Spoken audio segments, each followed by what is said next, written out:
Sugar रोग, diabetes सम्बन्धी प्रचलित भ्रम र यथार्थ। 1. भ्रम, औषधि खाएर सुगर ठीक भएपछि औषधि बन्द गर्न सकिन्छ। यथार्थ, प्रायजसो डायबिटिज भएका मानिसले थोरै मात्रा डोजमा भए पनि नियमित रूपमा औषधि खानुपर्छ। औषधि बन्द गर्नु अघि डाक्टरको परामर्श अनिवार्य हुन्छ। 2. भ्रम, एक पटक इन्सुलिन लगायो भने इन्सुलिनको बानी पर्छ। यथार्थ, हरेक मानिसको शरीरभित्र स्वाभाविक रूपमा इन्सुलिन बन्छ, तर शरीरले इन्सुलिन नबनाउने वा आवश्यक मात्रामा नबनाउने अवस्थामा मात्र इन्सुलिन आवश्यक हुन्छ। त्यसैले इन्सुलिन लगाउँदा बानी पर्दैन, यो आवश्यक उपचार हो। 3. भ्रम, डायबिटिज भएका बिरामीले कुनै पनि अपरेसन गर्न मिल्दैन। यथार्थ, सुगर रोग भएको भए पनि डायबिटिज नियन्त्रणमा राखेर प्रायजसो सबै प्रकारका अपरेसन सुरक्षित रूपमा गर्न सकिन्छ।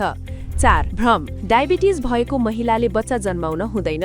यथार्थ, डायबिटिज भएको महिलाले पनि रक्तमा चिनीको मात्रा नियन्त्रण गरेर बच्चा जन्माउन सक्छिन्। गर्भावस्थामा सुगर नियन्त्रणका लागि इन्सुलिन वा मेटफर्मिन प्रयोग गर्नुपर्ने हुन सक्छ।